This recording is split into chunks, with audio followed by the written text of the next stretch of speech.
हम लोग आए हैं अभी। ये आप देख रहे हैं अखंड परम धाम नवनाथ से।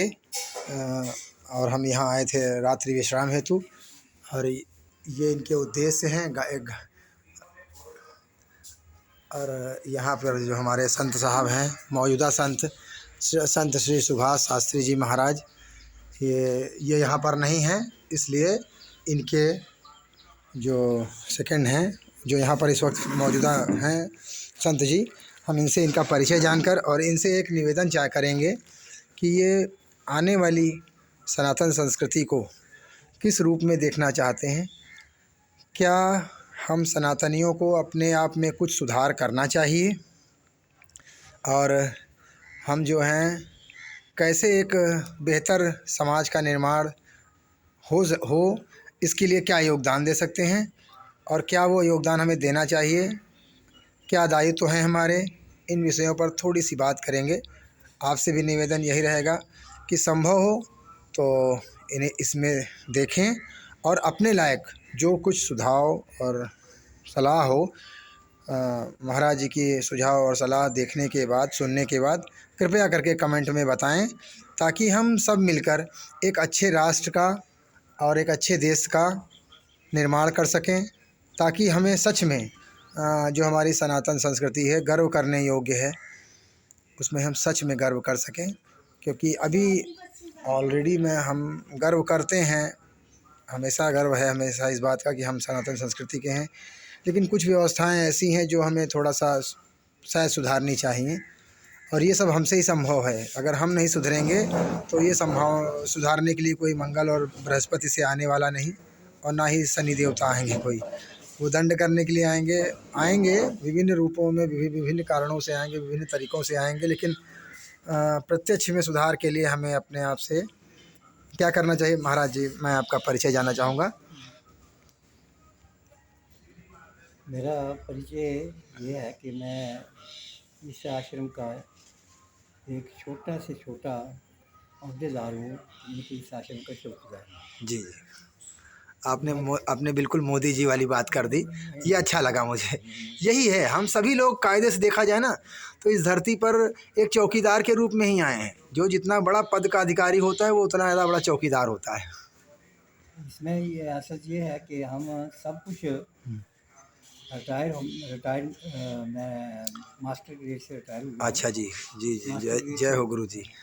रिटायर होकर मैंने ये संकल्प लिया था कि मैं सेवा करूँगा। बिल्कुल बिल्कुल, सभी किसी का जगह भी दायित्व। जाकर मैं सेवा करूँगा। हाँ तो ये गुरु महाराज जी का आश्रम, महाराज जी से पूछा हमने, शास्त्री जी से पूछा कि हम सेवा करना चाहते हैं केवल मतलब, तो उन्होंने कहा ये हमारा आश्रम बन रहा है, गुरु महाराज जी का आश्रम बन रहा है, यहाँ पर सेवा करो, जी, यहाँ बहुत रुको, अच्छा। यहाँ ही रहो।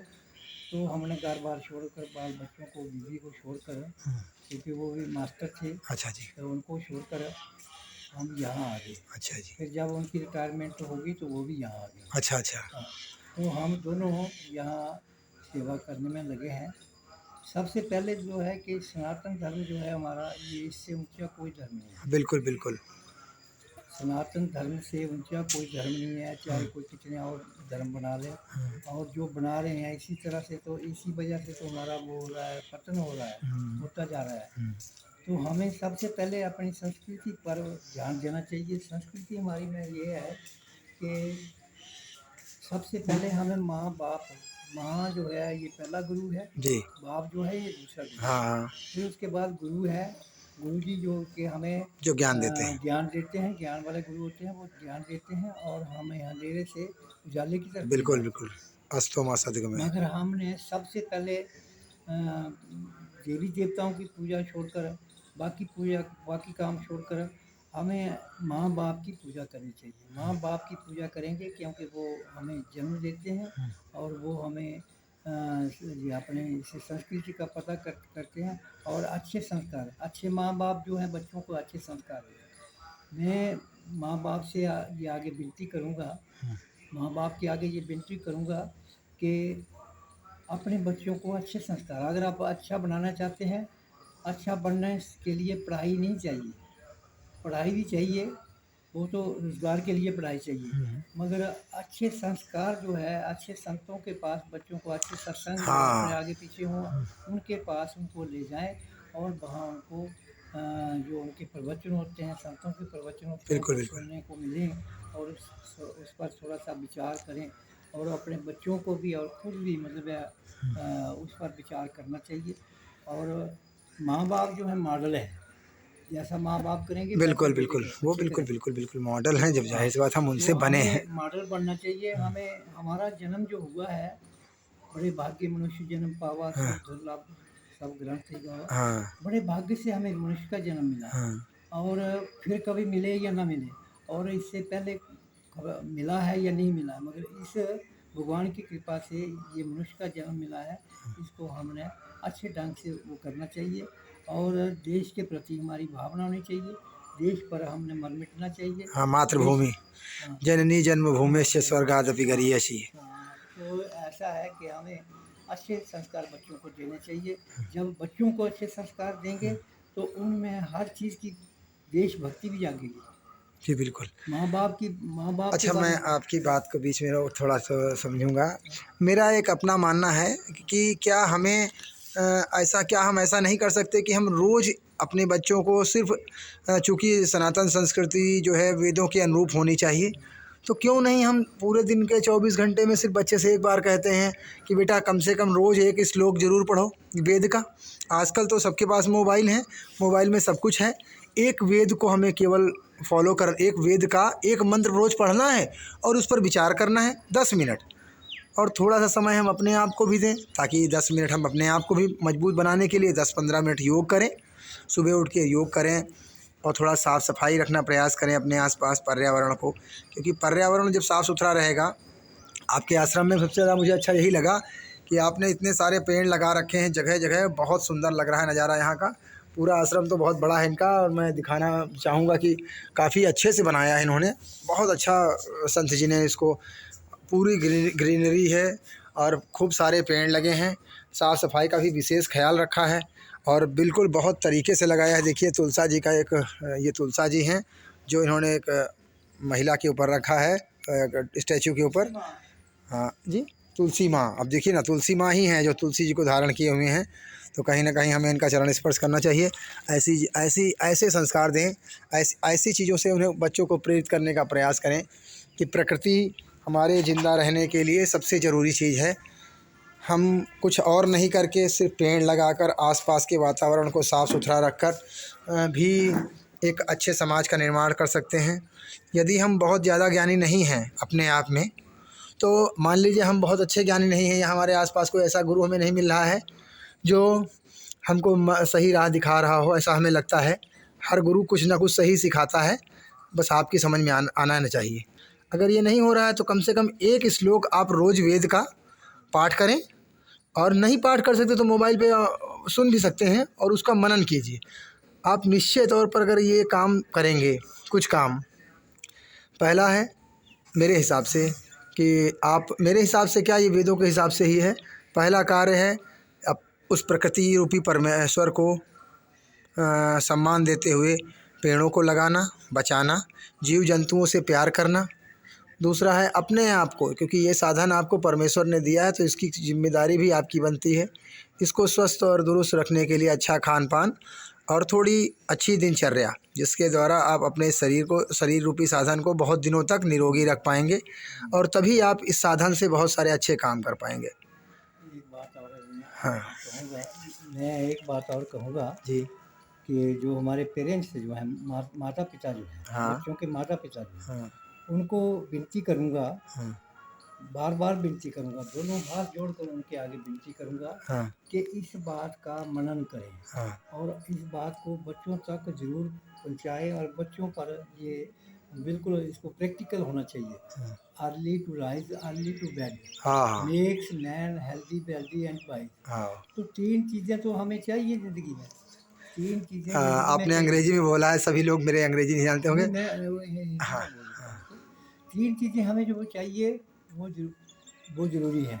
क्योंकि ये जो हमारा जो मैंने इंग्लिश में बोला है, ये तो वेदों का वो है। हाँ, अंग्रेजों ने इसको अपनाया ट्रांसलेट है, कर लिया है, अंग्रेजों ने उसको अपनाया है, ट्रांसलेट कर लिया बस। उसको ट्रांसलेट कर लिया, हाँ अंग्रेजों ने हमको अपनाया है, हाँ। मगर हम नहीं अपना रहे हैं। क्योंकि सुबह जल्दी उठेंगे तो स्वस्थ रहेंगे। प्रातःकाल सूर्योदय से पहले उठना, हाँ, ये आपके दिनचर्या का हिस्सा होना चाहिए। यकीनन आप इसको अपने अनुसरण करके देखें, निरोगी रहेंगे। सुबह जल्दी उठेंगे तो 3 चीज़ें जो हैं ये फ्री में मिल जाएँगी भगवान की तरफ से। हाँ कोई नहीं देगा आपको, हाँ। भगवान की तरफ से, ईश्वर की तरफ से ताज़ी आपको हवा। मिलेगा। एक तो मिलेगा आपको स्वास्थ्य मिलेगा, हाँ दूसरा आपकी मानता बढ़ेगी, हाँ लोगों में हाँ मानता बढ़ेगी, और धन की आपके पास कोई कमी नहीं रहेगी। हाँ, बिल्कुल एक्स्ट्रा टाइम मिलता है। एक्स्ट्रा टाइम का मतलब, अगर आप 10 बजे सो के उठते हैं और रात 5-6-7 बजे हो गई तो आपने कम जिया, और अगर आप सुबह 5 बजे उठ रहे हैं तो आपको 5 घंटे एक्स्ट्रा मिल गए। ये ज़िंदगी के कितने कैलकुलेट करेंगे तो बहुत दिन होंगे। तो इसलिए हमें ये चाहिए। और हमारा मोबाइल जो है, मोबाइल का हमें सही लाभ उठाना चाहिए। हाँ, और गलत मोबाइल नहीं। के फ़ायदे देखो कितने हैं, और मोबाइल के नुकसान देखो। बार-बार मोबाइल देखना, मोबाइल पर वो करना, बातचीत करना, ये अपने अत्यधिक अपनी मोबाइल सेहत का को सेवन, अपनी सेहत को कमज़ोर करना है, अत्यधिक मोबाइल का सेवन नुकसान करता है। नुकसान करता है। हो तो सके तो मोबाइल को निश्चित दायरे में रखें। और और जिस तरह हथियार हमारी जान ले भी सकता है और बचा भी बचा भी सकता है, सकता उसी है। तरह ये मोबाइल है, आपको ज्ञान दे भी सकता है और आपको ज्ञानहीन कर सकता है। और हर बच्चे को कम से कम हमारे हर घर में रामायण रखनी चाहिए। रामायण रामायण में जो है ये मर्यादा से। मर्यादा बिल्कुल। का एक सूत्र है, और ये सूत्र जो है हमें अपने घर में रखना चाहिए।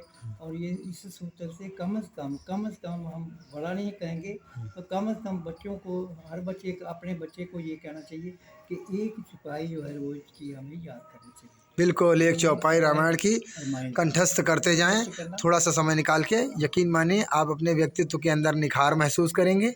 समाज में आपकी इज्जत बढ़नी ही बढ़नी है, चाहे वो गलत लोग ही क्यों ना हो, क्योंकि रामायण भी भगवान श्री राम का भक्त था। एक बात जान लीजिए, तो राम में इतनी विशेषता है कि उनके दुश्मन ने भी उनको उनका आचरण वो किया है, सम्मान किया है।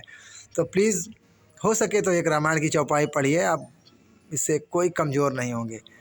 नहीं, हाँ, मर्यादा आएगी। और उसमें मर्यादा। मतलब भगवान जो है, ईश्वर, राम राम कहने से, एक बार राम कहने से कई अपने पाप जो है वो छूट जाते हैं।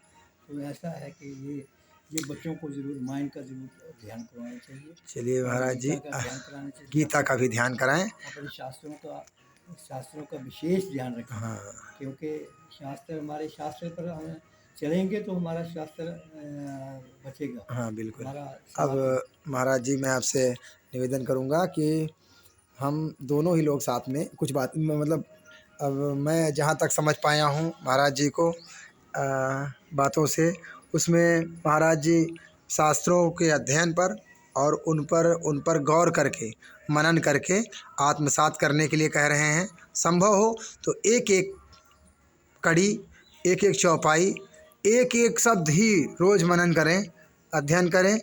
आपका जितना ज़्यादा आप अध्ययन करेंगे, जितना ज़्यादा आप मनन करेंगे, जितना ज़्यादा अधिक आत्मसात करेंगे, यकीनन आपके व्यक्तित्व में, व्यक्तित्व में निखार आएगा, मन अत्यधिक प्रसन्न रहेगा, और आप कहीं ना कहीं श्रेष्ठ पुरुषों में शुमार होंगे।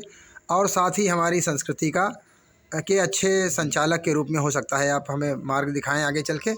तो प्लीज़ कृपया ध्यान दें और ऐसा करें। हम आपके आभारी रहेंगे, हमारी सभ्यता आपकी आभारी रहेगी। एक अच्छे सभ्य नागरिक बनकर आप इस देश को में अपना सभ्यता के रूप सभ्य व्यक्ति के रूप में नाम दर्ज कराएं, यही हमारी आशा है। इसी आशा के साथ हम सभी लोग अपने स्तर से आप तक बात पहुंचाने का प्रयास कर रहे हैं। और यदि आप सब ऐसा कर रहे हैं तो मेरा एक निवेदन और है कि हो सके तो जो नहीं कर रहे हैं उन तक ये बात इस तरीके से पहुंचाने का प्रयास करें, क्योंकि सब जागेंगे। जब सब चाहेंगे तो सब जागेंगे। सोते हुए को जगाना बहुत ज़रूरी है, नहीं तो वो छूट जाएगा, पीछे रह जाएगा। अज्ञान के हम सभी लोग गुरु बन सकते हैं, बस पहले हमें जागरूक होकर दूसरों को जगाना होगा। जय भोले, जय माता दी, हर हर महादेव, जय श्री राम। चाय शायद लेंगे थोड़ी सी।